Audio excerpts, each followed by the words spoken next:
안녕하십니까 호서고등학교 학생 여러분. 자, 4강의 고려의 발전과 변화 첫 번째 보충 설명에 이어서 두 번째 보충 설명을 하도록 하겠습니다. 자, 오늘 교재는 우리 EBS 교재 32페이지부터 34페이지까지이며 교과서는 43페이지부터 46페이지까지입니다. 자, 그러면 교재를 통해서 내용을 확인해 보도록 하겠습니다. 자, 우리가 저번 시간에는 고려의 후삼국 통일, 그리고 고려의 국가체제 정비, 그리고 고려에 쳐들어왔던 이민족들에 대해서 배웠고, 자, 오늘 이 시간에는 자, 형광펜을 잡고 오늘의 핵심 밑줄 쳐보도록 하겠습니다. 자, 저번 시간에 이어서 이번 시간에는 문벌 귀족사회의 성립과 동요, 자, 무신 정권과 몽골과의 항쟁, 그리고 고려 후기 정치 변동에 대해서 배우겠습니다. 자, 고려 후기 정치 변동은 옆에다가 쓰겠습니다. 자, 우리가 고려 후기, 원나라에 의해서 간섭을 당하던 시기를 우리는 원간섭기라고 부른다고 선생님이 앞에 시간에 설명한 적 있죠? 자, 5번 옆에다가는 원간섭기라고 쓰겠습니다. 자, 그러면 다시 앞으로 넘어와서 자, 내용을 하나씩 확인해 보도록 하겠습니다. 자, 세 번째. 자, 그래서 문벌 귀족사회의 성립과 동요라고 해서 이 내용부터 보도록 할 건데, 선생님이 저번 시간에 고려 전기, 고려 중기, 고려 후기 각 시대를 주도했던 지배 계층이 있었다고 했죠? 자, 고려 전기를 주도했던 지배 계층을 문벌 귀족이라고 불렀다. 자, 그럼 문벌 귀족이 어떻게 성립되었는지, 그리고 그들 사이에 어떠한 동요가 존재했는지부터 보도록 하겠습니다. 자, 문벌 귀족사회의 성립이라고 해서 그들의 성립, 그리고 그들의 특징부터 보면, 자, 우선 그들의 원래 출신은 호족 출신이죠. 자, 우리가 저번 시간에 호족에 대해서 배운 적이 있죠. 자, 호족이란, 통일신라 말에 지방에서 성주 혹은 이제 군주라고 부르면서 군사권도 가지고 있고 행정권도 가지고 있었던 사람들을 호족이라고 불렀죠. 자, 그랬던 호족들이 결국 통일신라 말에 나라를 세우기 시작하지. 대표적으로 견훤이 후 백제를, 궁예가 후 고구려를 세웠고, 자, 우리가 지금 배우고 있는 고려 역시 호족 출신이었던 왕건이 고려를 세우게 되죠. 자, 그랬던 호족 출신들이, 그리고 신라 육두품들이 무엇을 통해? 과거를 통해 혹은 음서를 통해, 자, 그들이 여러 세대에 걸쳐 중앙 관직에 진출하면서, 그러면서 한 가문에서 여러 세대에 걸쳐 중앙의 고위 관직에 진출하면서, 그러면서 그들이 문벌 귀족으로 형성되었다라고 하는 게 문벌 귀족의 성립이에요. 자, 그랬던 문벌 귀족들의 특징을 보면 그들은 음서와 공음전이라고 하는 특혜를 받고 있다. 자, 음서라고 하는 건 우리가 저번 시간에 배웠죠? 자, 관료로 등용되는 방법에는 크게 두 가지가 있다. 하나는 시험 보는 과거가 있고, 또 다른 하나는 시험 보지 않는 음서가 있다. 자, 그래서 음서는 시험을 보지 않고 중앙 관직으로 나아갈 수 있는 방법 중에 하나였다. 자, 그래서 이 문벌 귀족들은 음서의 혜택을 받고 있다. 또 하나, 문벌 귀족들은 공음전의 특혜도 받고 있는데, 자, 공음전이라 하면 이거는 관료한테 주던 월급이야. 자, 우리가 저번 시간에 계속 얘기했죠? 과거에는 관료한테 월급이라는 것으로서 돈을 준 게 아니라 땅을 준 것이다. 그래서 공음전. 자, 그런데 이건 땅을 준 것이 아니라 땅에서 세금을 거둘 수 있는 권리를 준 것이다. 세금을 거둘 수 있는 권리, 그치? 수조권이라고 불렀죠? 자, 그랬던 것 중에 하나가 이제 공음전이야. 관료한테 월급으로 줬던 그 월급, 공음전이다. 자, 그런데 이 공음전이라고 부르는 것은 아무한테나 주는 건 아니고 되게 이제 고위 관직한테 주는 거였는데, 공음전에 폐단이 있어. 원래 월급은 원래 줬던 땅은 관리에서 물러나면, 죽거나 물러나면 국가에 반납하는 것이 원칙이었지만 공음전은 반납하지 않아요. 세습이 가능했다. 공음전이라고 하는 땅은 세습이 가능한 땅이었다. 그래서 문벌 귀족들이 그들의 경제적 기반으로서 삼았던 것이 공음전이다 라고 기억을 해두시면 좋을 것 같아요. 자, 그래서 옆에 작은 글씨 나와 있죠? 자, 공음전이란 5품 이상 고위 관직한테 지급한 토지로서 무엇이 가능했다? 세습이 가능했다. 자, 그래서 음서와 공음전의 특혜를 받고 있고, 또한 그들은 왕실과 문벌 귀족 상호 간의 혼인을 통해, 특히 중첩된 혼인을 통해 권력을 누렸던 이자겸이 있어요. 자, 혼인을 통해 지위를 유지하고 있다. 자, 그랬던 그들을 문벌 귀족이라고 부른다. 자, 문벌 귀족이라고 하면은 가장 대표적으로 이자겸이 있어요. 이자겸이 있고, 또한 이 시기 때 김부식도 있어. 문벌 귀족 중에 하나의 가문으로서 김부식도 있고, 그리고 이자겸도 있다. 자, 그랬던 이자겸이 왕실과 중첩된 혼인 관계를 맺으면서 권력을 독점해 나가자 왕이 이자겸을 누르려고 하다가 결국 이자겸이 반란을 일으키는 이자겸의 난이 일어나게 돼요. 자, 그러면 두 번째, 문벌 귀족 사회의 동요, 이자겸의 난부터 보도록 할게요. 자, 이자겸의 난, 배경과 전개 나와 있지? 자, 배경부터 먼저 보면, 자, 외척이었던 이자겸 일파가 권력을 독점하자 당시의 왕이었던 인종이, 그리고 당시 측근 세력들이 이자겸을 축출하려고 했다. 몰아내려고 했다. 자, 그러면 이자겸이 어떻게 권력을 누렸는지, 자, 밑에서 보도록 할게. 자, 밑에 자료 플러스를 보니 이자겸의 난이라고 해서 지금 사료가 나와 있죠? 그 첫 번째 사료 보도록 할게. 자, 이자겸이 다른 성씨가 왕비가 되어 권력이 나누어질까 두려워하여 셋째 딸을 왕비로 맞이해 줄 것을 강하게 청하자 왕은 부득이 따랐으며 뒤에 또 넷째 딸을 왕한테 시집 보냈다. 이게 무슨 말인가? 다시 얘기할게. 여기에 지금 왕이 인종이라고 했죠? 인종.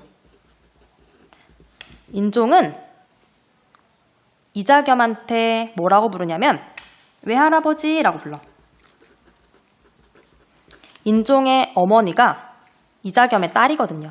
자, 인종의 어머니는 이자겸의 딸이다. 자, 그런데 봐봐. 셋째 딸을 왕비로 맞았는데 또 넷째 딸을 또 왕한테 시집 보냈대.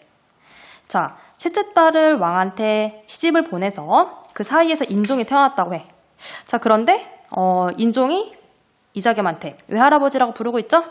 그랬던 이 인종한테 이자겸이 또 자기 딸을 시집 보냈어. 다시 말하면 인종은 이모와 결혼한 거야. 자, 이모와 결혼했던 인종은 이자겸한테 이렇게 불러야 돼. 장인어른. 이게 무슨 말이야? 인종은 이자겸한테 외할아버지라고도 부르고 장인어른이라고도 불러야 한다.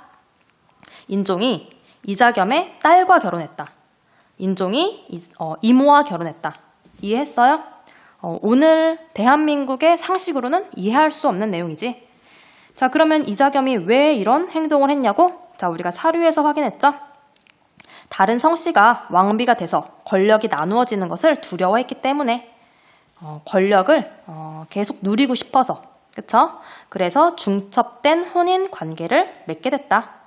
자, 이러한 과정 속에서 결국 인종이 이자겸을 누르기 위해, 이자겸을 축출하기 위해 시도했는데, 자, 이러한 시도를 알아챘던 이자겸이 당시 척준경과 함께 반란을 일으켰다.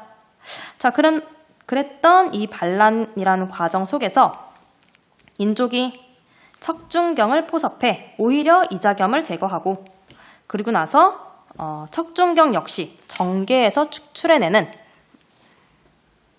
사건이 일어났다.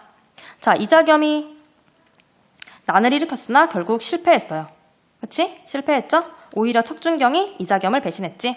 또한 척준경 역시 정계에서 물러났죠. 자, 그럼 밑에 있는 사료도 보도록 할게요. 자, 척준경은 문화시랑 평장사로 그쵸? 전임되고 약 왕 4년 2월 이자겸과 함께 군사를 일으켜 대궐을 침범했다. 그치? 이게 바로 이자겸의 난이죠. 자, 왕이 그에게 왕실에 충성할 것을 충성하라는 유지를 주었으며 또 때마침 이자겸과의 사이가 틈이 벌어졌다. 이러한 과정 속에서 5월에 이자겸을 잡아서 귀양 보냈다. 그러니 척준경이 이자겸을 배신했다. 자, 이자겸을 결국 귀양분했어. 이자겸의 난을 진압하면서 결국 이자겸을 귀양분했다. 여기서 중요한 게 있는데 그래서 이자겸이 귀양을 갔던 지역이 있어. 알고 있는 사람? 그쵸? 여기가 영광이라고 해. 자, 이자겸이 당시 반란에서 실패하면서 귀양을 갔던 곳이 영광이야. 자, 그런데 여기서 유래한 생선이 있다고 해. 자, 우리 예전에 사회 시간에 배운 적 있죠? 각 지역의 특산물. 자, 영광은 그치, 굴비이지. 영광 하면은 굴비가 있어. 그치, 이 굴비라는 생선의 이름을 지어준 사람이 이자겸이라고 해요. 굴비는 한자로, 이게 한자인데 굴복할 굴자에 비자가 아닐 비자야. 아닐, 아니다. 영어로는 낫지 않아. 다시 말하면 굴복하지 않겠다. 굴비. 자, 이 생선의 이름은 이자겸이 지어준 건데 자, 이러한 이야기가 있었다고 해요. 자, 영광으로 귀양을 갔던 이자겸. 어느 날 밥상에 이 굴비라는 생선이 올라온 거야. 먹어보니까 굉장히 맛있어. 그랬던 이자겸은 이 굴비를 중앙에 있는 왕한테 선물로 보낸 거야. 선물로 보내면서 거기에다가 편지를 한 통 넣었다고 해요. 비록 내가 지금 이렇게 귀양을 와 있지만 나는 굴복하지 않을 것이며 끝까지 비굴하게 꺾이지 않겠다. 라고 이렇게 서신을 함께 보냈다고 해. 그래서 붙여진 그 생선의 이름이 굴비야. 굴비라고 하는 일화도 있었다는 그냥 이제 상식으로 좀 알아두시면 좋을 것 같고요. 자, 어쨌든 결국 이자겸의 난은 실패했어요. 자, 그럼 밑에 있는 내용도 보도록 할게요. 자, 이자겸이 둘째와 셋째, 넷째 딸을 예종, 인종한테 거듭 시집 보내. 자, 왕을 뛰어넘는 권력을 행사하자 인종은 신진 관료들과 함께 그를 몰아내려 하였다. 자, 이에 이자겸이 척준경과 함께 반란을 일으켰다. 자, 하지만 인종의 회유를 받은 척준경에 의해 이자겸은 유배되면서 실패하였고, 그쵸? 척준경 역시 유배되었다. 자, 이것을 이자겸의 난이라고 부른다. 자, 이자겸의 난을 진압하고 나서 당시 인종은 사회가 너무 혼란하니까 개혁을 하려고 했어. 자, 그랬던 인종이 개혁을 하기 위해 새로운 인물들을 등용해 왔어요. 자, 그때 등용되었던 인물이 묘청이야. 자, 묘청은 스님이라고 알고 있죠? 자, 이 묘청은 출신은 서경 출신이야. 자, 고려의 수도는 어디지? 그치, 고려의 수도는 개경이죠. 당시 이자겸은 개경에 있던 세력들이야. 그러니까 수도에 있던 세력. 자, 그래서 이자겸을 비롯한 뒤에 나올 김부식을 우리는 개경 세력이라고 불러요. 자, 반면에 묘청과 같이 새로운 신진 세력, 특히 서경에서 그 기반을 두었던 신진 세력은 서경 세력이라고 불러. 자, 개경 세력이 반란을 일으켜 나라가 혼란해지니 당시 인종은 새로운 지역에 있던 서경 출신 묘청을 등용한 거야. 새로운 개혁을 하기 위해. 자, 그랬던 묘청이 도읍을 서경으로 옮기려고 하는 서경천도 운동을 일으켜요. 자, 천도, 도읍을 옮긴다란 뜻이지. 옮길 천, 도읍도. 그쵸? 자, 그러면 묘청의 서경천도 운동, 배경, 그리고 서경 세력, 개경 세력. 자, 그리고 과정 같이 보도록 할게요. 자, 우선 배경부터 보면 자, 이자겸의 난으로 왕의 권력이 실축, 떨어져 있고 또한 민심이 동요되어 있던 이러한 과정 속에서 인종이 묘청을 등용했다. 자, 그러면서 지금 두 개의 세력으로 나뉘었어. 서경 세력이 있고 개경 세력이 있었다. 자, 서경 세력이라고 하면은 선생님 방금 얘기했죠? 묘청과 같은 서경에 기반을 두었던 세력, 서경 세력. 반면에 개경 세력은 앞에서 보았던 이자겸, 개경 세력이죠? 또 이 시기 때 있던 김부식. 선생님 방금 아까도 얘기했죠? 김부식도 문벌 귀족 중에 한 명이다. 김부식은 개경 세력. 자, 서경 세력이었던 묘청은 도읍을 옮기려고 하는 서경천도를 주장했어. 또한 도읍을 옮기고 자, 칭제건원을 하고자 했어요. 자, 칭제건원 한자인데 이런 뜻이야.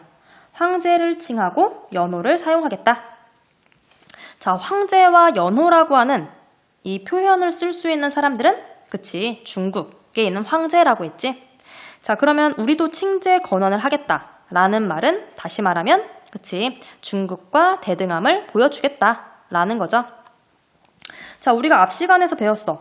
자, 앞 시간에서 우리가 배웠던 내용 중에 자, 여진이 쳐들어왔을 때 그치, 윤관이 별무반을 통해 여진을 이제 몰아냈죠. 그랬던 여진족이 나중에 금을 세우면서 자, 당시 우리나라 고려에 군신 관계를 요구해왔지. 그 군신 관계를 요구했을 때 자, 이자겸 등이라고 우리가 앞 시간에 배웠죠. 자, 이자겸 등 개경 세력이 금과의 사대 관계를 수용해줬어.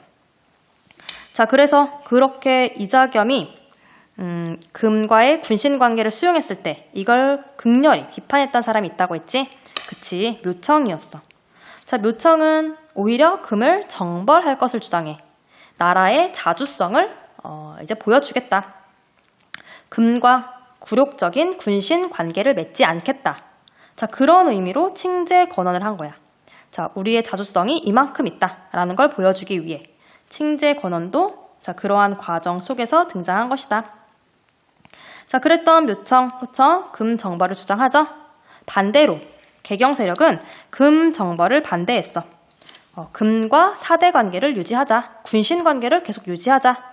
자, 그러면 왜 개경 세력이 금과의 정벌, 금과의 군신 관계를 수용해줬냐고? 그치, 이 사람들은 전쟁이 일어나는 걸 바라지 않았기 때문이야. 이제 막 떠올라서 성장하고 있는 금, 그들을 자극해서 고려란 나라가 혼란해지길 원치 않았던 거야. 자, 그랬던 개경 세력은 금 정벌하는 걸 반대하고 금과의 사대 관계를 유지할 것을 주장하고 있다. 자, 우리 옆에다가 조금 더 쓰도록 할게요. 자, 옆에 여백 있죠? 자, 서경 세력 하면은, 그치? 이들이 서경을 중심으로 형성되었던 세력이라고 했지. 자, 서경이 어디지? 그쵸? 서경은 평양이지. 자, 평양을 중심으로 형성되었던 서경 세력은 평양은 옛날 고구려의 수도였지. 그래서 이들은 고구려 계승의식을 가지고 있어. 옛날 고구려의 수도였던 평양을 중심으로 형성되었던 서경 세력, 그들은 고구려 계승의식을 가지고 있다. 반면 개경 세력, 특히 김부식을 봐야 돼.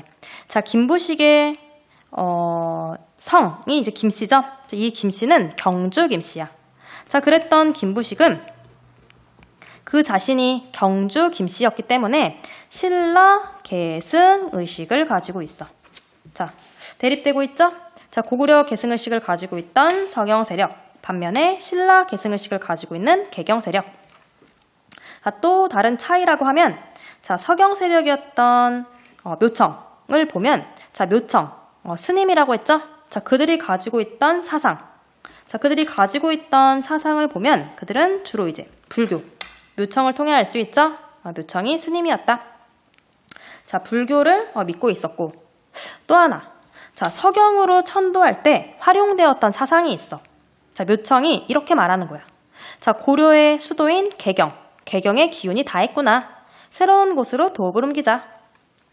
땅의 기운을 연구해서 길흉화복을 점치는 사상. 그치? 우리 저번 시간에 배웠죠? 풍수지리설. 자, 그래서 서경 세력이라 하면 불교라는 사상을 이제 수용했고, 또한 그들이 풍수지리설을 주장했다. 특히 이 풍수지리설은 서경천도에 활용됐다. 자, 반면에 개경 세력이었던 김부식. 자, 김부식은 그치? 우리가 잘 알고 있듯이 삼국사기를 쓴 사람이죠. 자, 삼국사기를 썼던 김부식. 이 사람은 유학자야. 그래서 그들이 수용하고 있던 사상은 유교예요, 유교. 자, 대립되고 있죠? 불교와 풍수지리, 그리고 유교. 고구려 계승의식이냐, 신라 계승의식이냐.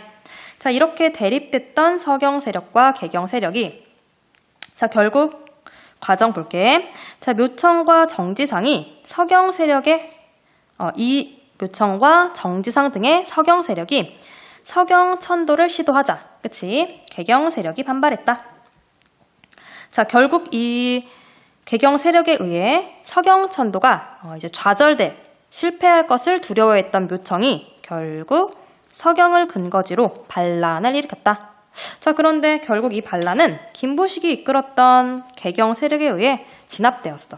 결국 묘청의 서경 천도 운동은 실패했는데 자, 이 묘청의 서경천도 운동 실패를 굉장히 안타깝게 생각했던 이후에 등장하는 독립운동가이자 역사가가 있어. 자, 우리나라 조선시대 때 일제의 식민지였죠. 그때 활동했던 역사가이자 독립운동가 중에 신채호가 있고, 그 신채호는 일제강점기라고 하는 시대를 살았던 역사가야. 그랬던 신채호, 단재 신채호가 남긴 글이 여러 가지가 있는데, 자, 그 글 중에 하나로서 이런 내용이 있어. 자, 고려시대 때 묘청의 서경천도 운동이 실패한 것은 굉장히 슬픈 일이다. 그러면 왜 신채호가 묘청의 서경천도 운동이 실패한 것을 굉장히 슬프다고 표현했냐면, 자, 묘청의 서경천도 운동은 금과의 사대 관계를 청산할 것을 주장하지 금을 정벌해야 된다. 칭제 권원을 해야 된다. 국가의 자주성을 회복해야 된다. 옛날 고구려 계승의식을 바탕으로 고구려를 우리 거로 만들어야 된다. 라고 하는 묘청은 굉장히 자주적인 생각을 가지고 있던 사람이야. 자, 그랬던 묘청이 결국 서경천도 운동을 승리를 이끌었다면, 그러면 우리나라에 일제시대와 같은 식민지 시대가 왔었을까? 오지 않았을 것이다 라고 신채호는 생각했던 거야. 일제 식민지라고 하는 그러한 시대의 이제 기반으로서, 그쵸? 그 기반으로서 그 초선을 만들었던 사람, 묘청의 서경천도 운동은 결국 실패하게 되는데, 자, 이러한 묘청의 서경천도 운동을 굉장히 안타깝게 여겼던 조선 후기의 역사가가 있어. 그치? 우리가 들어봤을지는 모르겠지만 단재 신채호라고 들어봤나요? 자, 단재 신채호가 남긴 글 중에 하나로서 묘청의 서경천도 운동을 굉장히 슬피 여겼던 글이 있어요. 자, 그래서 묘청의 서경천도 운동을 조선 역사상 1000년의 제1대사건이라고 표현했어. 자, 묘청이 했던 각 활동을 보면 금의 사대 관계를 청산하고 금을 정벌하고 칭제 권한을 함으로써 국가의 자주성을 회복하자라고 했던 게 묘청의 서경천도 운동이었단 말이야. 근데 결국 이 운동이 실패했죠. 만약에 이 운동이 성공했다면, 그랬다면 우리나라 고려는 국가의 자주성이 이렇게 잘 회복되었을 거야. 자주성을 바탕으로 그 주변 국가의 침입을 당하지 않았을 거야. 라고 단재 신채호는 생각했던 거예요. 단재 신채호가 살았던 시대가 일제시대라서 그래. 일제시대 때 이러한 일본의 식민지, 그렇다면 과거에 우리가 했던 그 활동 중에 국가의 자주성을 회복했던 사건들이 있었다면 일제시대가 과연 올 수 있었을까? 라고 이제 신채호가 생각한 거였던 것 같아. 자, 그래서 어쨌든 이거는 그냥 이제 알아두면 좋을 것 같아요. 아, 단재 신채호가 묘청의 서경천도 운동을 굉장히 슬피 여겼구나. 자, 그러면서 이제 묘청의 서경천도 운동도 실패하게 되고, 자, 선생님 저번 시간에 고려 전기와 고려 중기를 나누는 가장 대표적인 사건이 있다고 했죠? 그치? 1170년에 일어나는 무신정변. 자, 네 번째로서 무신정권과 그리고 몽골과의 항쟁에 대해서 보도록 할게요. 자, 그 첫 번째로서 무신정권의 성립부터 보면, 자, 무신정권의 배경 그리고 무신정변 나와 있죠? 자, 무신정변의 배경이야. 자, 무신정변의 배경이라 하면 이런 걸 들 수 있어. 당시 사회가 굉장히 혼란했다. 특히 문벌 귀족사회가 동요했다. 자, 우리가 문벌 귀족사회가 동요한 사건 방금 보고 왔죠? 이자겸의 난이 일어났었고, 또한 묘청의 서경천도 운동이 일어났었다. 자, 이러한 과정 속에서 문벌 귀족사회가 동요했다. 또한 무신정변이 일어나는 또 하나의 배경, 가장 큰 배경이죠. 가장 큰 배경이라 하면 이걸 들 수 있어. 무신에 대한 차별 대우. 자, 선생님 저번 시간에 처음에 우리가 고려를 배울 때 핵심을 정리했던 적이 있죠? 고려는 차별쟁이 국가이다. 자, 문신은 우대하고 무신은 차별했다 라고 말한 적이 있지. 바로 그 내용이야. 문신은 우대하고 무신은 차별했다. 자, 그래서 과거제라고 하는 시험에도 문신을 뽑는 문과는 존재하지만 무신을 뽑는 묵과는 존재하지 않았다. 또 그러한 일환으로서 과거제에 묵과가 없었다 라고 앞에서도 얘기하고 왔죠. 자, 이렇게 무신에 대한 차별이 존재했기 때문에 당시 하급 군인들 사이에서 불만이 고조되었어. 자, 그런 과정 속에서 결국 무신정변이 일어나게 돼. 1170년에. 자, 무신정변의 배경, 우리 옆에다가 한 개 더 쓰도록 할게요. 당시 왕이 의종이야. 그런데 그 의종이 정치를 굉장히 못했어. 잘하지 못했어. 자, 그래서 의종의 실정. 이를 실자의 정치 정자예요. 정치를 잃었다. 정치를 잘 못하고 있다. 의종의 실정 역시 무신정변이 일어나는 배경이었다. 라고 해서 같이 기억하시면 될 것 같아요. 자, 결국 무신정변이 1170년에 일어났다. 자, 그 내용을 보면 자, 무신정변 과정 속에서 무신정권이 수립됐는데 자, 처음에는 이의방과 정중부 등 무신이 정변을 일으켜서 권력을 장악했다. 그리고 중방을 중심으로 권력을 행사해 나갔다. 자, 중방이 뭔지는 우리가 교과서를 통해 확인해 보도록 할게요. 자, 교과서 43페이지야. 자, 교과서 43페이지를 보니 이렇게 나와 있죠? 자, 중방이란 무신의 회의 기구로서, 그쵸? 무신 정변 이후 최고 권력 기구가 되었다. 라고 해서 중방. 자, 처음에는 무신들이 중방을 바탕으로 권력을 행사하고 있다. 자, 그런데 문제는 그 무신들 간에 권력 쟁탈전이 일어났다. 자, 처음에는 이의방이 권력을 잡다가 나중에는 정중부가, 그 다음에는 경대승이, 그 다음에는 이의민이 권력을 잡았다. 자, 이의민은 별표, 우리 형광펜으로 밑줄을 좀 칠까요? 자, 이의민은 출신이 천민 출신이었다고 해. 천민 출신이었던 이의민. 그 이의민이 무신 간의 권력 쟁탈전에서 승리해서 무신의 최고 권력자가 되었어. 자, 그랬던 이의민 때문에 영향을 받은 사람들이 있어. 천민 출신으로서 최고의 권력자가 될 수 있다? 자, 결국은 이렇게 이의민이 권력자가 되자 천민 출신들한테 영향을 주게 돼. 그러면 나도 할 수 있겠구나. 자, 이의민한테 영향을 받은 천민들이 우리 좀 이따 배울 건데 반란을 일으켜요. 가장 대표적으로 최충원의 산업이었던 만적이, 봉기, 반란을 일으키는데 영향을 주었던 인물이야. 이의민. 또 같이 기억하면 좋을 것 같아요. 만적의 봉기에 영향을 주었다.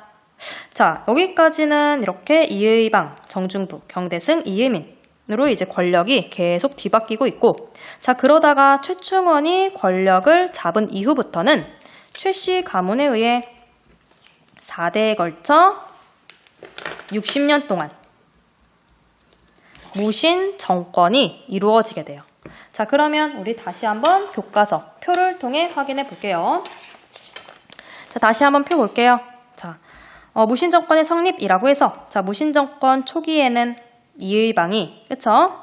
1170년에 정중부 이의방, 이구가 반란을 일으키고, 자, 처음에는 이의방이 권력을 잡다가 나중엔 정중부로, 정중부에서 경대승으로, 경대승에서 이의민. 자, 여기까지는 권력이 4년, 5년마다 계속 뒤바뀌고 있지? 그러니 무신정권 초기에는 나라가 굉장히 혼란했다.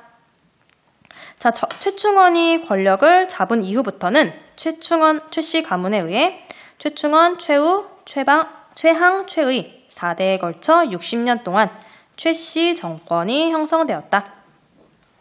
자, 무신정권 초기에는 중방이 최고 권력 기구로서 자리매김하다가 최충원 시기 때 바뀌었어. 무엇으로? 교정도감으로. 자, 이 내용은 교재를 통해 확인해 보도록 할게요. 자, 그래서 뒤로 넘어갈게. 자, 뒤로 넘어가서 자, 최씨 무신정권 있죠? 최씨에 의한 무신정권이라고 해서 내용 볼게요. 자, 최충원 집권 이후 60년 동안 최씨가 권력을 장악했다. 자, 그랬던 최충원, 최우를 보면, 자, 최충원 때에는 자, 봉사 10조라고 하는 개혁안을 왕한테 제시했다. 근데 이건 굉장히 형식적인 거야. 봉사 10조. 또한 최고 권력 기구로서, 자, 우리 앞에서는 최고 권력 기구로서 중방이 존재했지. 자, 그런데 최충원 시기 때 요걸 만들어. 교정도감. 자, 그런데 이 교정도감을 어디에 설치했냐면 최충원이 자기 집 안에다가 설치했어. 최충원 집 안에 교정도감을 설치한다? 다시 말하면 최충원이 최고 권력 기구를 우리 집에 설치했다는 얘기는 최충원이 모든 권력을 자기가 행사하겠다는 걸 보여주는 거야. 자, 그래서 교정도감이라고 하는 최고 권력 기구를 설치했고 또한 자기를 지켜줄 사병 기구로서 도방을 설치했다. 확대해 나갔다. 까지는 최충원이 있던 시기 때의 당시의 활동이고, 자, 그랬던 최충원에 이어 최후 시기가 되면 최후도 마찬가지야. 인사권을 장악하기 위해 정방을 설치했다. 또한 삼별초를 설치했다. 삼별초도 사병기구야.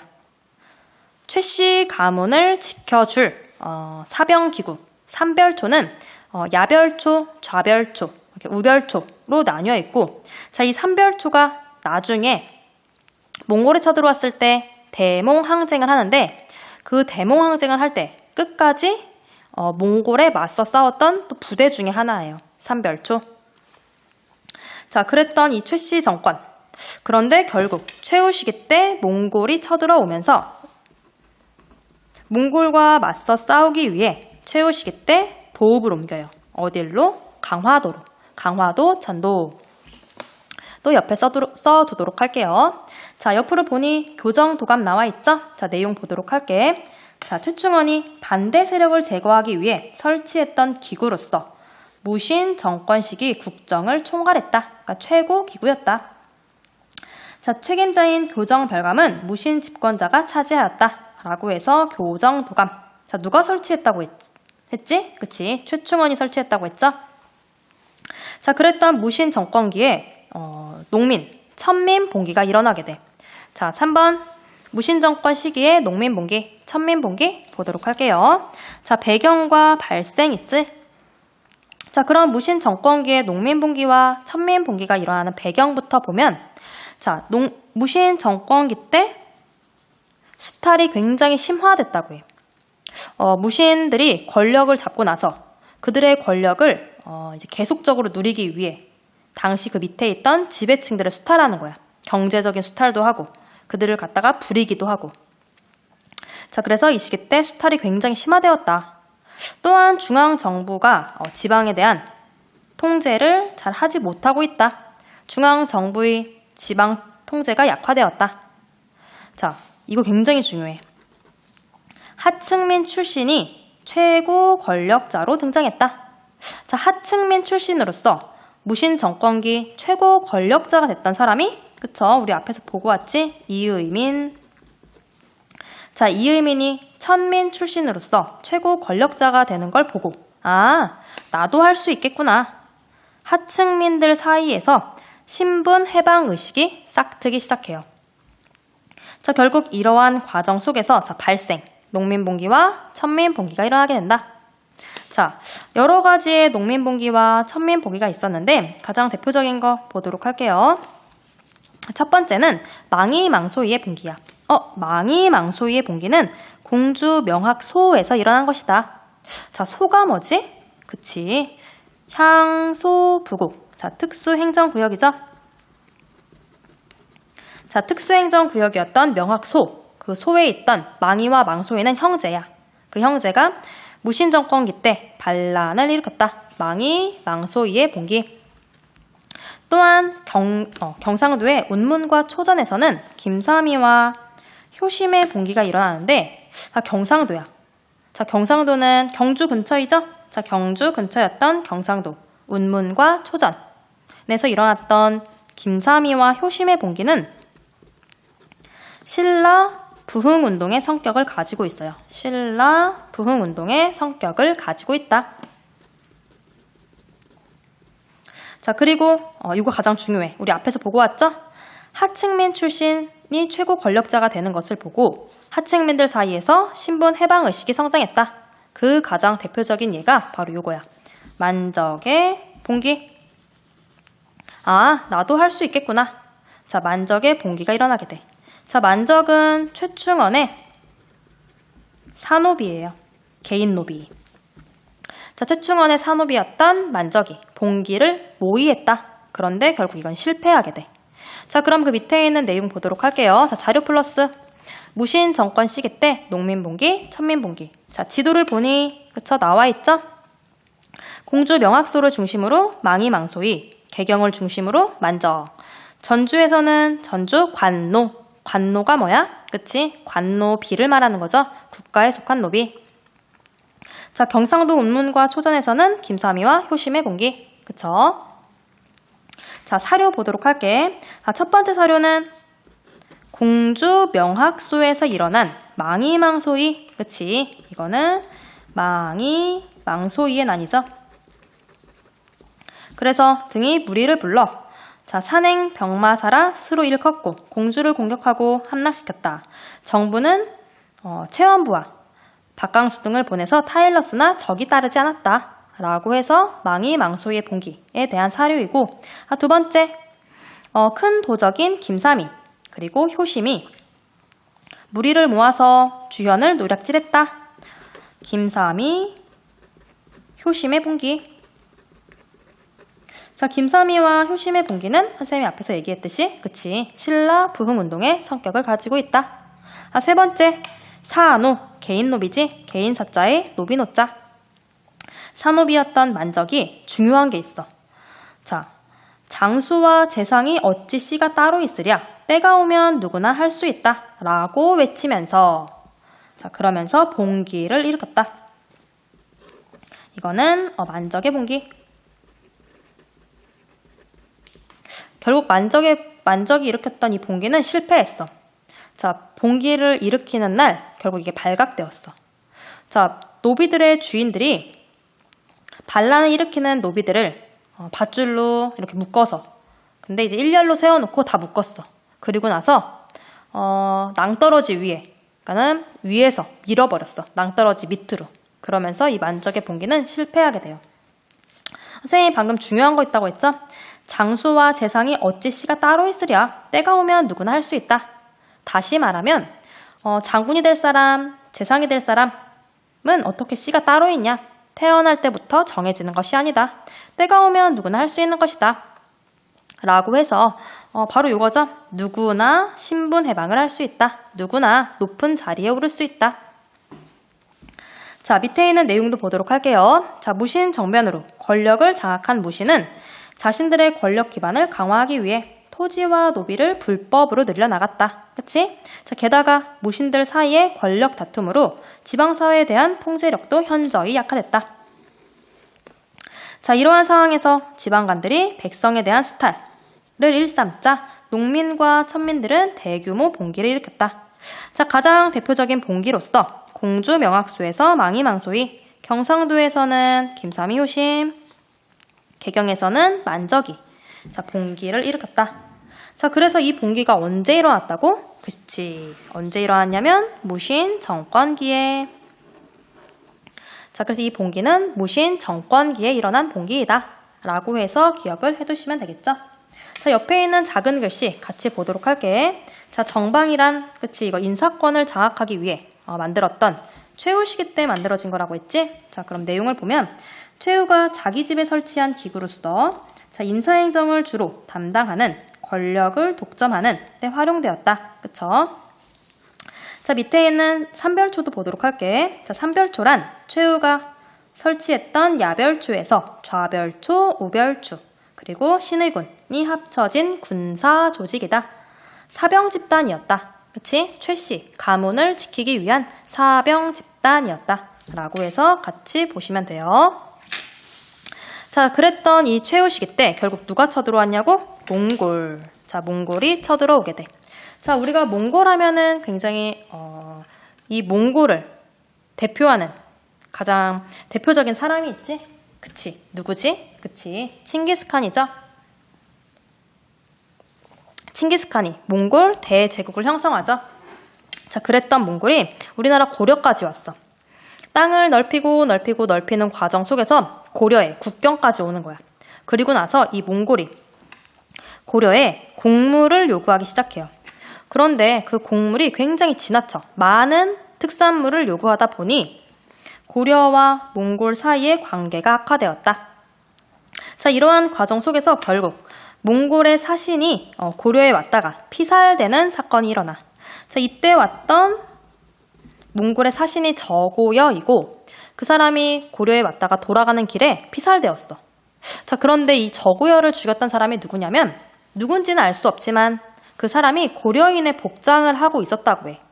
자, 고려인의 복장을 하고 있던 그 어느 누군가가 저고여를 살해했다? 몽골 입장에서는 고려인이 죽인 것이구나. 그래서 이를 기반으로 결국 이를 바탕으로 몽골이 고려를 쳐들어오게 돼. 자, 몽골과의 항쟁 이제 보도록 할게요.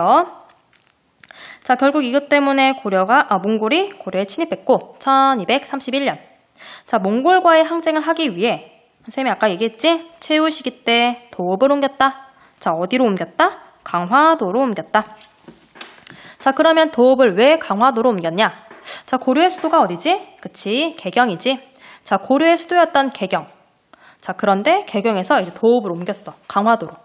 자, 강화도로 도읍을 옮긴 건 우선 몽골이라고 하는 민족들이 기마민족이었기 때문에 말을 타고 올 수 없는 곳, 바다 건너 섬으로 가고자 했던 거야. 자, 그런데 섬은 굉장히 많지? 자, 우리나라에 섬이 굉장히 많은데 하필이면 강화도에 갔던 이유는 개경에서 가장 가까웠기 때문이야. 지금도 우리나라 강화도에 가면 거기에 평화전망대 있죠? 평화전망대에 올라가서 이제 망원경으로 이렇게 보면은 저기 평양이 보이죠? 개경이 보이지? 개경. 평양이 아니라 개경이야. 북한인 개경이 보여요. 가장 가까웠다라는 뜻이야. 지금도 가깝고. 자, 가장 가까웠던 강화도. 또 강화도로 옮겼던 또 하나의 이유는 강화도 가본 사람 있죠? 있어요? 강화도는 우리나라 서해안에 있는 바다이죠. 서해안이었기 때문이야. 밀물, 썰물이 있다. 물이 드나드는 시간이 있었기 때문에 물이 빠지면 몽골인들이 강화도로 들어올 수 없다.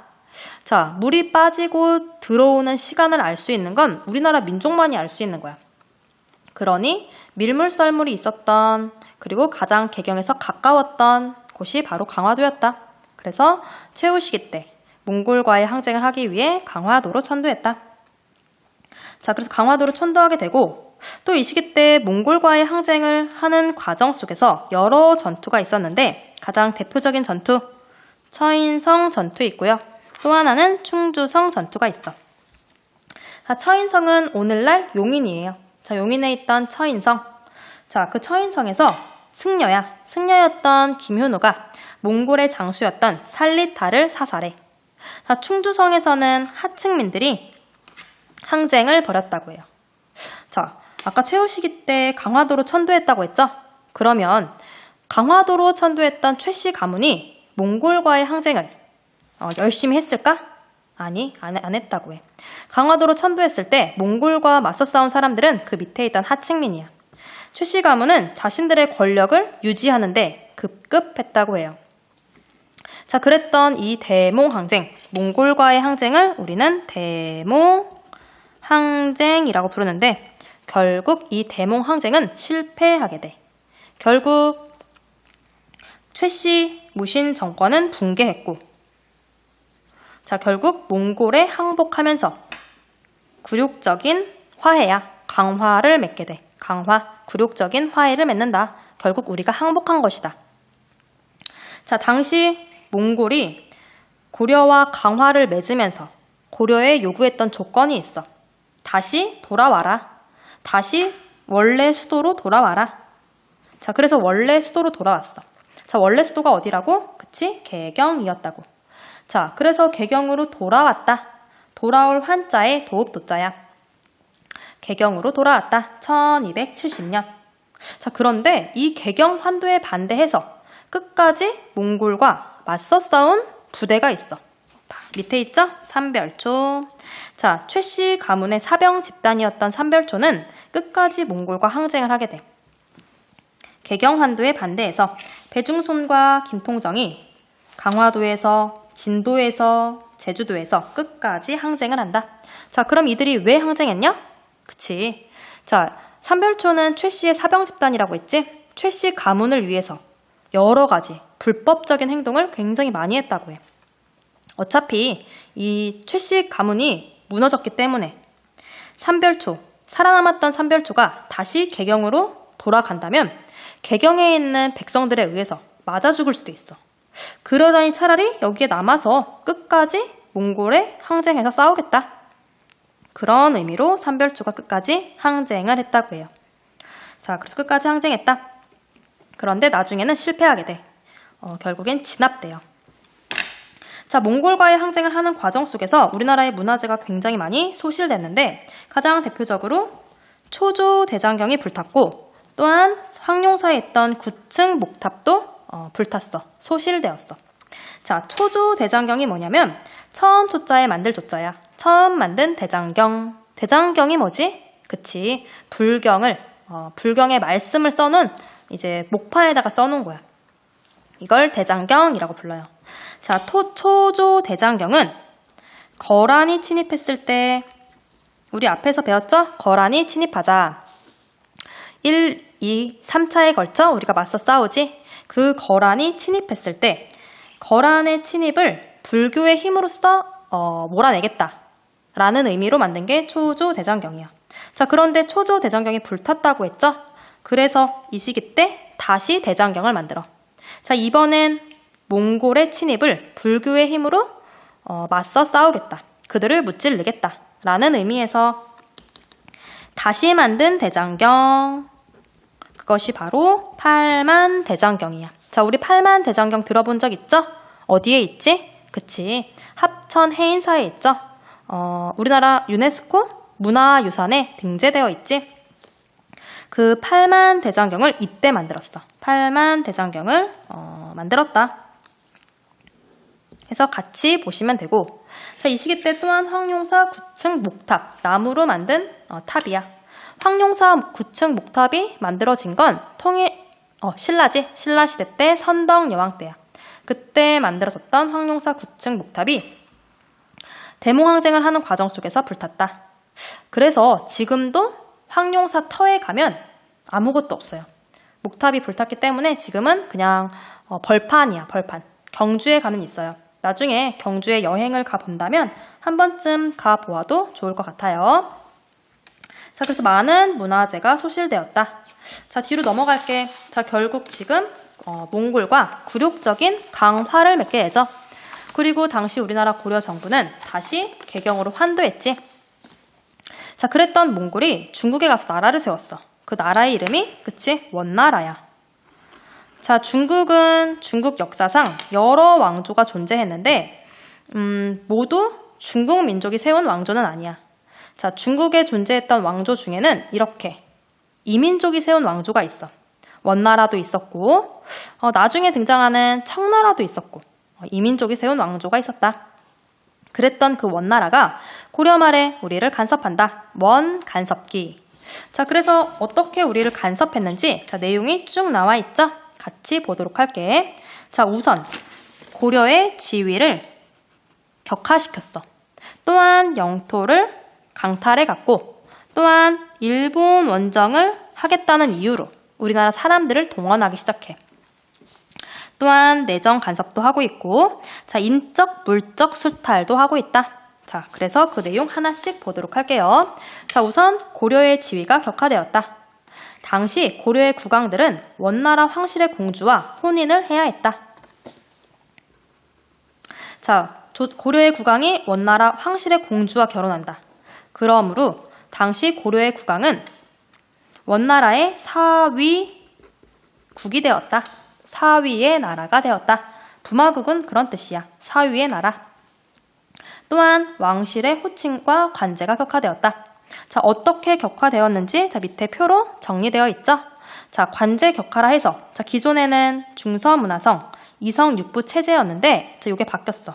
첨의부 중심의 일부 사사로 바뀌었다. 자, 격화되었다. 낮아졌다. 또한 왕실의 호칭 역시 자, 우리나라 왕들의 이름이 태조, 성종, 광종 이렇게 조종이 붙지. 그런데 원 간섭기 때에는 이렇게 붙어. 충머왕. 그래서 충렬왕, 충수광, 충선왕 이렇게 앞에 충이 붙기 시작해. 자, 충을 왜 붙였을까? 그치. 원나라에 충성해라. 라는 의미로 충을 붙였다. 또한 당시 왕들을 폐하라고 불렀는데 원 간섭기 때에는 전하라고 부르고 있어. 낮아진 거야. 왕실의 격호가 낮아졌다. 자, 또한 영토를 강탈해 갔어.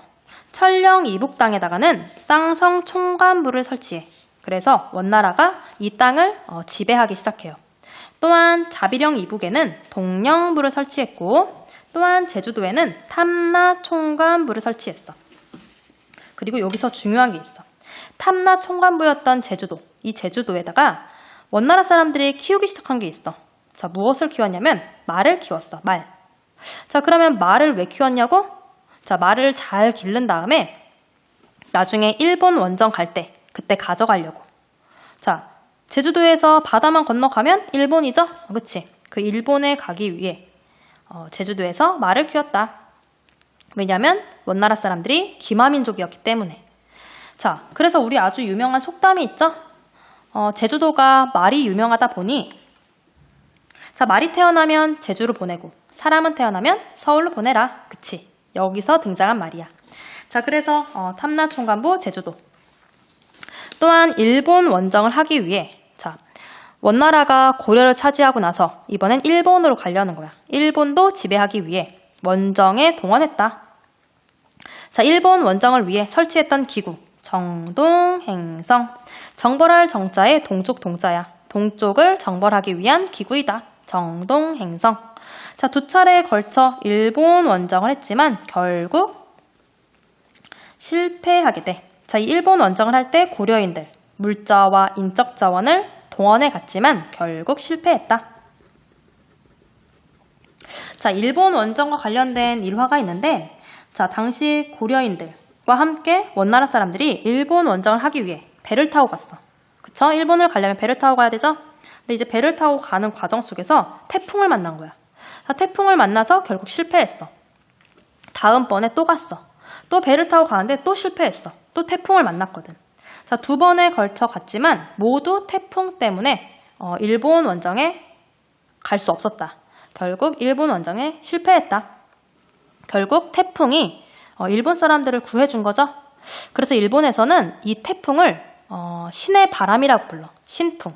카미카제라고 불러요. 카미카제. 그래서 일본에 가면은 제2차 세계대전 때 있던 특공대 이름이 카미카제 특공대이죠.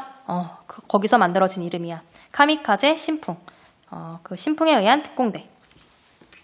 어쨌든 일본 원정에 실패했던 이 정동행성. 실패했으면 이거 버려야겠지? 근데 이걸 버리지 않는 거야. 자, 정동행성을 통해서 고려를 내정 간섭하고 있다. 또한 고려를 지배하기 위해 다루가치, 감찰관을 파견했다. 자, 인적자원, 물적자원도 수탈해 갔는데 특히 공녀를 요구했어. 자, 공녀가 뭔지 옆에 작은 글씨 나와 있죠? 원에 끌려간 여성들을 말한다. 근데 누굴 데려갔냐면 주로 결혼하지 않은 사람들을 잡아가다 보니 이 시기 때 조혼이 유행했어. 자, 조혼이 뭐지? 그치? 조혼은 빨리 결혼하는 것을 조혼이라고 부르죠. 어린 나이에 결혼하는 거. 자, 그래서 공녀를 요구했고 또한 다양한 특산물을 가져갔다. 여기 보니까 매가 있죠, 매. 새 중에 하나의 종류인 매. 자, 특히 이 매를 특산물로 바쳤는데 그래서 이 매와 관련된 기관이죠. 매를 관리하는 기관도 형성되었어. 응방이라고 불러. 응방. 자, 그래서 이러한 원의 내정 간섭 속에서 자, 마지막 영향 볼게.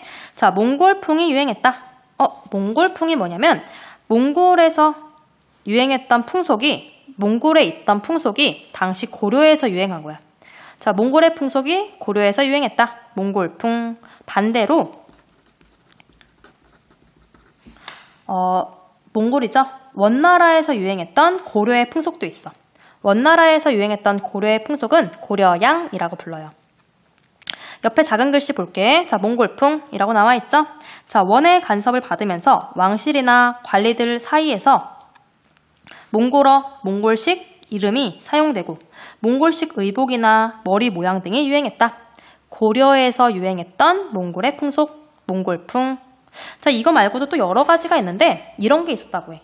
소주, 만두, 그리고 뭐뭐치, 뒤에 뭐뭐치가 붙는 거야. 그래서 벼슬아치, 이렇게 붙는 거. 이런 것도 이제 몽골풍이고 또한 연지곤지 이런 것도 몽골풍이었다고 해요. 자, 반면에 고려 양으로서 원나라에서 유행했던 고려의 풍속 중에 하나로서 우리 주로 상추쌈 싸먹는 거 있죠? 이게 고려의 풍속이래. 고려인들이 주로 이제 쌈 싸먹는 걸 굉장히 좋아했다고 해. 그게 이제 원나라에서 유행했대. 그래서 고려양 하면은 되게 이제 상추를 얘기하고 있어. 쌈이죠, 쌈. 쌈이 유행했다. 자, 또한 이 시기 때 원나라한테 들러붙었던 친원파가 존재했다. 친원 세력, 권문 세족. 가장 대표적인 사람이 기황후라는 드라마 본 적 있어요? 옛날에 하지원이 나왔던 드라마이지? 고려 여성이지만 원나라에 시집갔던 고려 시집가서 황후가 되었던 사람이지. 기황후. 그 기황후의 오빠였던 기철이야. 대표적인 권문 세족이다. 자, 결국 이러한 과정 속에서 국가의 자주성이 손상되었다. 자, 이렇게 원 간섭기 속에서 원으로부터 벗어나기 위해 그 다음 왕은 개혁 정치를 했어. 자, 옆에다가 쓸게. 자, 공민왕의 개혁 정치를 우리는 반원 자주 정책이라고 불러요.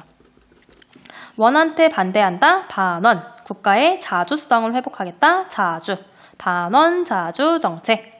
자, 원으로부터 벗어나기 위한 정책이었다. 자, 그래서 공민왕의 개혁 정치 보도록 할게. 자, 공민왕의 개혁 정치를 하면 우선 당시에 공민왕이 개혁 정치를 할 수 있던 당시의 배경부터 보면 당시가 시기적으로 원명 교체기야. 중국 역사상 원나라가 존재했다고 했죠? 그 원나라가 쇠퇴하고 명나라가 세워지는 시기야. 원나라는 이민족이 세운 나라라고 했지? 몽골이 세운 나라야. 자, 그랬던 이 원나라에 반대했던 당시 중국에 있던 원래 중국 민족들. 원래 중국 민족을 우리는 한족이라고 부르죠. 그 한족 중에 농민들이 모여서 원한테 반대하는 봉기를 일으켜. 그게 홍건적의 난이야. 자, 그 홍건적의 난이 일어나면서 나라가 굉장히 혼란한 시기야. 원명 교체기. 자, 중국이 이렇게 혼란할 때 공민왕이 개혁 정치를 실시했다. 자, 그 배경을 보면은 또한 권문 세족이 횡포를 부리고 있었는데 그 횡포가 굉장히 심화되어서 그래서 이러한 개혁 정치를 하게 되었다. 자, 당시에 권문 세족의 횡포라 해서 농장을 확대했고 자, 농장을 확대하다 보니 이거는 대토지를 소유했다라는 말과도 같은 뜻이에요.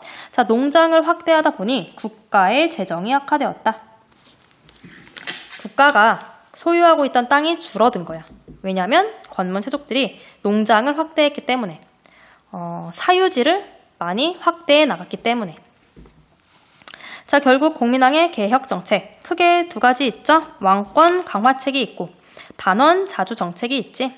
자, 우선 왕권을 강화하기 위해 최후가 만들었던 거죠. 정방. 인사권을 장악하기 위해 만들었던 정방을 폐지했고 이거 중요해. 전민변정도감을 설치했다. 자, 전민변정도감 한자인데 땅전, 백성민, 그리고 정돈할 정. 다시 말하면 땅과 그쵸? 토지와 백성들을 바르게 정돈해서 원래대로 돌려놓겠다라는 의미라고 볼 수 있어. 당시 농장을 확대하고 있던 권문 세족, 그들을 누르기 위해 그들이 가지고 있던 땅을 돌려놓는 거야. 그리고 이 농장에 속해 있던 노비들, 사람들, 그 사람들도 원래의 신분으로 돌려주는 거야. 돌려놓는 거. 그게 전민변정도감이야. 자, 그래서 전민변정도감을 통해 권문 세족의 경제 기반을 약화시키고 또한 국가의 재정을 확대하려고 했다. 자, 전민변정도감을 설치하고 이것을 이제 바로잡기 위해 당시 공민왕이 등용했던 스님이 있어. 신돈이야. 신돈을 통해 전민변정도감을 실시하고자 했다. 이것을 통해 개혁 정치를 하고자 했다. 자, 이후에 실패하게 돼요. 자, 또한 왕권 강화책으로서 성균관을 정비했다. 자, 반원 자주 정책으로서 기철 등의 친원 세력을 숙청했고 또한 정동 행성을 폐지하고 자, 우리 아까 빼앗겼던 땅이 있죠? 쌍성총관부, 동령부, 탐라총관부. 그 중에 쌍성총관부를 공격해서 이 땅을 되찾아왔어. 철령 이북 땅을 되찾아왔다. 관제를 복구시켰고 몽골풍을 금지했다. 자, 우리 교과서를 좀 보도록 할게요. 자, 교과서 44페이지야. 교과서 44페이지를 넘어서, 그쵸? 교과서 46페이지야. 자, 교과서 46페이지를 보니 여기 뭐라고 되어 있냐면 국민항 때 확보한 영토라고 되어 있죠? 여기 보이시나요? 진한색, 진한색으로, 녹색으로 표시되어 있는 지역이죠? 이 지역이 옛날 쌍성 총관부가 있던 지역이고 이 철령 이북의 땅을 공민왕 때 수복해 왔어. 그래서 이 지도도 같이 잘 기억해 주시면 좋을 것 같아요. 자, 그래서 공민왕의 쌍성 총관부 수복과 관련된 사료 그냥 눈으로 한번 확인해 보시면 되고요. 자, 그랬던 공민왕의 개혁정치, 이번엔 결과 그리고 그 영향을 보도록 할게. 자, 이렇게 공민왕이 권문세족의 기반을 약화시키려고 하자 결국 권문세족들이 반발하기 시작해. 자, 권문세족의 반발로 신돈이 제거되었고 공민왕도 시해되었다. 결국 공민왕의 개혁정치가 실패했다. 자, 그런데 이 시기 때 이렇게 공민왕이 개혁정치를 할 때 새롭게 등장했던 문신 세력이 있어. 새롭게 등장했던 문신 세력, 신진사대부가 성장했다. 자, 옆에 작은 글씨 있죠? 자, 경제적으로는 지방의 중소지주였던, 사회적으로는 향리 또는 하급 관리 출신이 많았던 그들이 과거를 통해 중앙 전개에 진출하면서 신진사대부로 성장했다. 자, 그랬던 신진사대부 이후에 둘로 나뉘어요. 자, 고려를 어떻게 개혁할 것인가를 두고 온건파와 급진파로 나뉘게 된다. 자, 그래서 신진사대부의 성장 나와 있죠? 자, 무신 정권기부터 과거를 통해 중앙 전개에 진출했다. 자, 공민왕 개혁 정치에 힘입어 성장했다. 자, 그들의 특징을 보면 그들은 성리학을 수용했다. 또한 불교의 폐단과 권문세족의 비리를 비판했다. 자, 그랬던 신진사대부가 이성계 등 신흥 무인 세력과 연합했다. 자, 그렇게 연합하면서 결국 조선이 건국되었다. 자, 그런데 선생님 얘기했지? 신진사대부가 두 개의 부류로 나뉘었다고. 자, 이때 이성계와 연합했던 신진사대부는 급진파야. 급진파와 연합했다. 정도전 조준이 결국 급진파라는 거죠. 급진파. 자, 그래서 신진사대부가 성장하게 돼요. 자, 신흥무인 세력 이들은 당시 고려 말에 고려에 쳐들어왔던 이민족, 위로는 홍건적, 밑으로는 일본을 격퇴하면서 성장했던 세력이야. 그랬던 이성계와 그랬던 급진파 신진사대부가 결국 조선 건국을 주도해 나간다. 까지 해서 보시면 되고, 자, 오늘 내용 다시 한번 확인해 보면서 복습을 해두시면 좋을 것 같아요. 자, 다음 시간에 우리 또 다시 만나도록 할게요. 자, 안녕.